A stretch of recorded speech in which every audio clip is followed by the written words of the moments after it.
Assalamualaikum warahmatullahi wabarakatuh. Salam satu Malaysia. Okey. Malam ini kita akan mengulas tentang satu persoalan yang dibangkitkan oleh netizen yang meminta saya mengulang sekali lagi.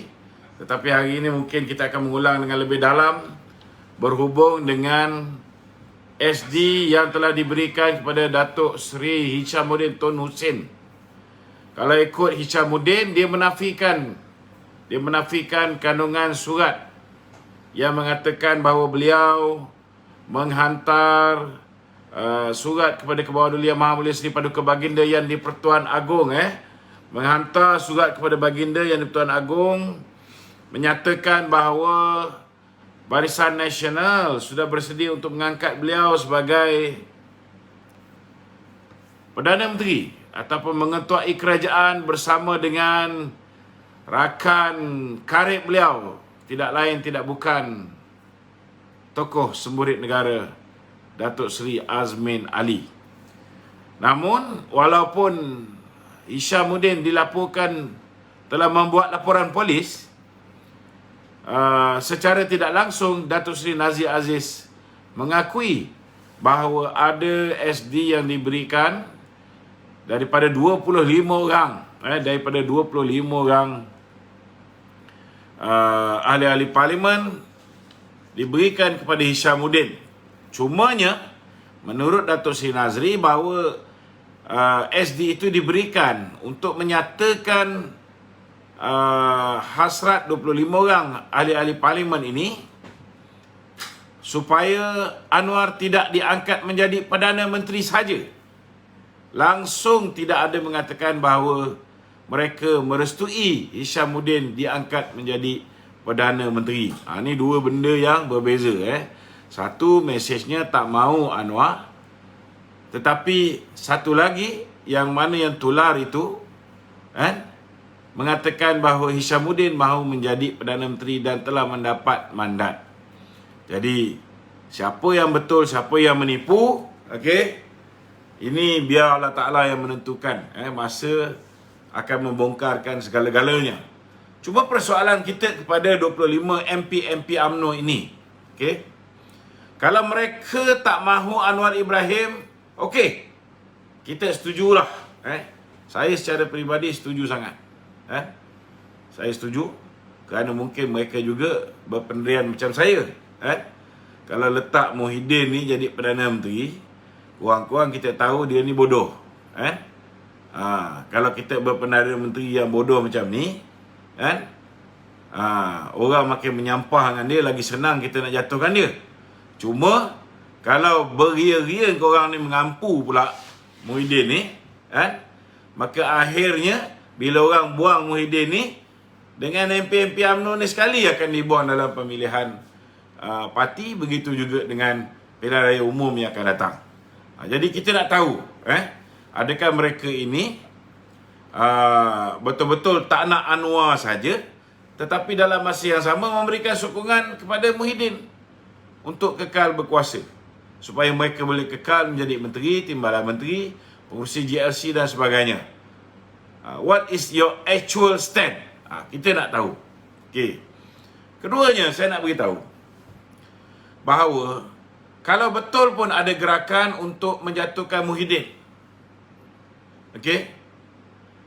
tak salah dan tak ada masalah, termasuklah Hishamuddin, untuk menyokong gerakan untuk menjatuhkan Hishamuddin, menjatuhkan Muhyiddin. Jadi kenapa perlu orang macam Ismail Sabri mengeluarkan kenyataan mengatakan bahawa sekiranya berlaku undi tidak percaya ke atas Tan Sri Muhyiddin Yassin, mereka tidak akan menyokong? Bukankah hari ini rakyat kat luar sana dah menderita kerana kerajaan bodoh yang dipimpin oleh Muhyiddin Yassin? Menyokong supaya Muhyiddin diturunkan di atas kegagalannya menjadi Perdana Menteri bukan bermakna kamu menyokong Anwar Ibrahim. Kerja kita mudah. Kerja MP hari ini mudah. Hari ini semua orang dah menderita kat luar sana Semua orang dah tak boleh tahan dengan kerajaan hari ini. Peristiwa membunuh diri hari-hari berlaku. Hari ini kat Sentul seorang wanita. Merata dunia. Tapi tak dahsyat macam di Malaysia ni tuan-tuan. Kenapa? Merata dunia berhadapan dengan COVID. Tetapi kita lihat di Jakarta, mereka boleh menjalankan aktiviti ekonomi seperti biasa. Tak dengar cerita kawan-kawan kita kat Jakarta tak boleh cari makan. Kalau ada terkesan akibat COVID je, semua orang terkesan. Tetapi masih lagi boleh mencari rezeki seperti mana bila kita mengadakan PKP pemulihan. Tapi hari ini di Malaysia ini yang menyebabkan ramai yang murung. Suami dan isteri berpisah. Tak bertegur siapa pun ada juga. Malah yang bercerai-berai, tuan-tuan. Semua ni berlaku. Ada yang sampai kurung anak dan isteri di dalam rumah. Dan ada yang dah jadi gila pun ada, tuan-tuan. Disebabkan PKP bodoh di bawah pimpinan Muhyiddin Yassin ni. Jadi hari ini kita minta MP-MP UMNO ni. Sebelum kawan-kawan kita, rakyat Malaysia memutuskan bahawa dah tiba masanya kita tolak kerajaan bodoh ni, dan kita tolak semua sekali MP yang berada dalam kerajaan bodoh ni. Saya mintalah MP-MP ni nyatakan pendirian, hanya tolak Muhyiddin, cukup. Keluar daripada kerajaan Perikatan Nasional. Datuk Zahid dah bagi 14 hari. Cukup tempoh 14 hari ni.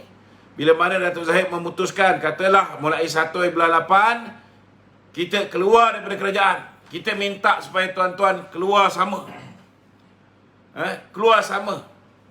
Bukan nak menyelamatkan nyawa rakyat saja, tapi nyawa tuan-tuan yang ditentukan sama ada tuan-tuan akan kekal menjadi ahli parlimen ataupun tidak oleh rakyat ini juga terletak di dalam keputusan ini.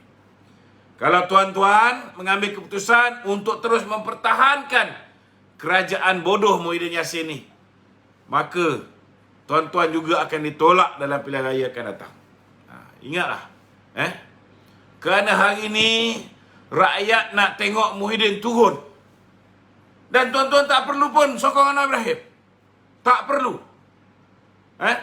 Kena faham, hari ini kita nak pembangkang solid, turunkan Muhyiddin saja. Selepas Muhyiddin diturunkan,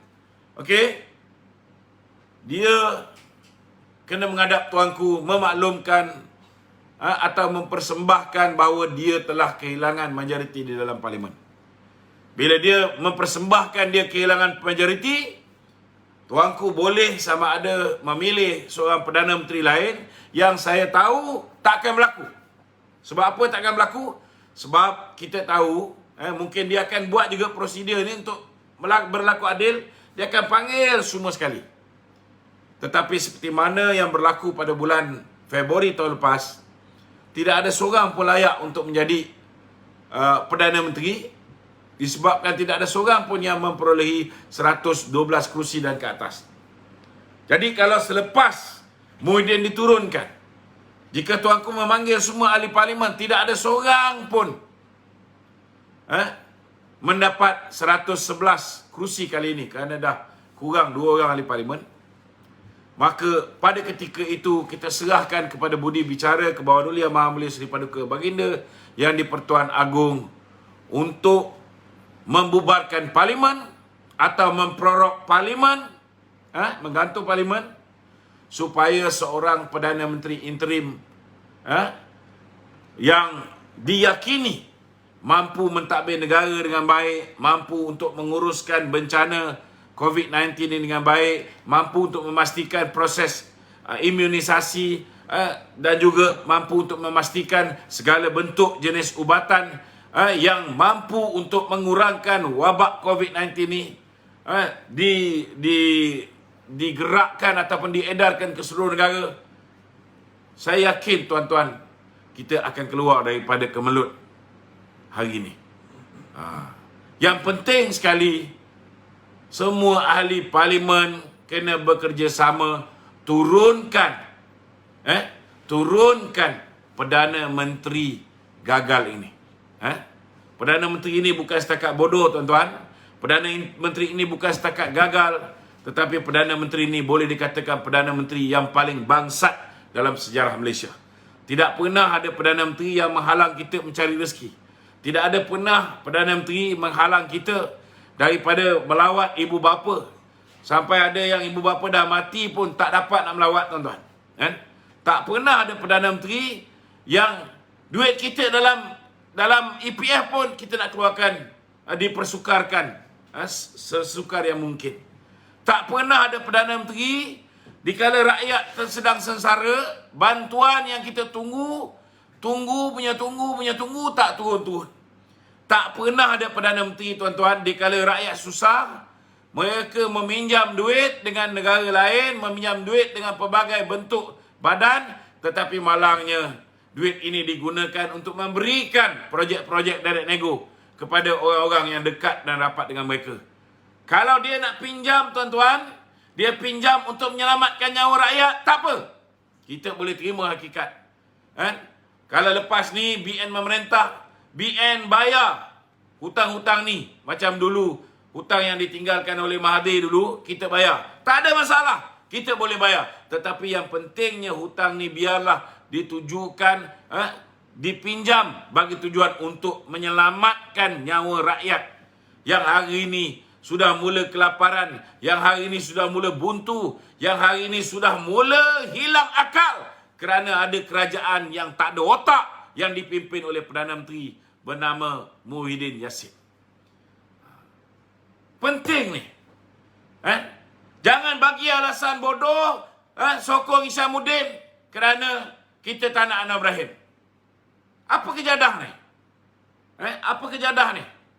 Yang penting sekarang ni tolak Muhyiddin. Tolak kerajaan yang gagal, yang menyiksa rakyat, yang menyebabkan rakyat hari ini menderita. Tolak yang ni dulu. Bukan menyokong Anwar Ibrahim. Tolak yang ini dulu. Bila yang ni jatuh, biar kita serah kepada budi bicara ke bawah dulu, tuanku. Kalau dia nak pilih seorang yang bukan ahli parlimen, bukan ahli politik pun tak apa. Dia nak pilih siapa pun, biar kita letak tanggungjawab ni ke bawah Duli Yang Maha Mulia Seri Paduka Baginda Yang Pertuan Agong. Saya yakin Baginda Tuanku akan membuat keputusan yang terbaik kerana beliau dah ada pengalaman bila silap memberikan peluang kepada Muhyiddin terus memerintah dalam keadaan Muhyiddin kehilangan majoriti. Beliau akhirnya tahu bahawa disebabkan mempertahankan Muhyiddin musibat ni, tuan-tuan, yang mendapat getahnya ke bawah Duli tuanku. Jadi jangan bimbang. Saya yakin lepas ini pertimbangan tuanku lebih cermat. Pertimbangan tuanku sudah pasti dia akan cuba untuk lakukan yang terbaik untuk rakyat Malaysia. Itu sebab jangan ada barua-barua bodoh ni yang menggelar tuanku anjing dan sebagainya. Hari ni saya tengok ada satu manusia ni, tunggulah dia lalu depan mata saya. Tak ada penampor satu jalan kan, suka-suka panggil apa ni, raja-raja Melayu anjing lah, macam-macam lah. Siapa yang sebenarnya resis di sini? Siapa sebenarnya resis? Kau cakap KJ resis. Come on man. Kau kena hormatlah sikit. Kita orang Islam. Kita orang Islam, ada benda yang halal, ada benda yang tak halal. Kan? Benda yang ada unsur babi, memang kita akan cuba elakkan. Tapi dalam soal pemberian vaksin, tak pernah pun KJ ke mengatakan bahawa vaksin Pfizer hanya untuk orang Islam. Tak betul. Jadi you check your fact. Mana ada? Tidak ada sebarang kenyataan yang mengatakan bahawa vaksin Pfizer hanya untuk orang Islam. Tak ada. KJ ambil Sinovac. Yang korang pula tak nak vaksin daripada China. Apa kebodoh ni? Daripada semua vaksin ni, 4 vaksin yang paling selamat di dunia. Nombor 1, 2, 3, 4, semua vaksin daripada negeri China. Itu sebab KJ pun pandai, dia tak ambil Pfizer. Dia ambil Sinovac. Datuk Najib pun ambil Sinovac. Jadi apa masalah? Janganlah jadikan benda ni sebagai resis. Tak betul.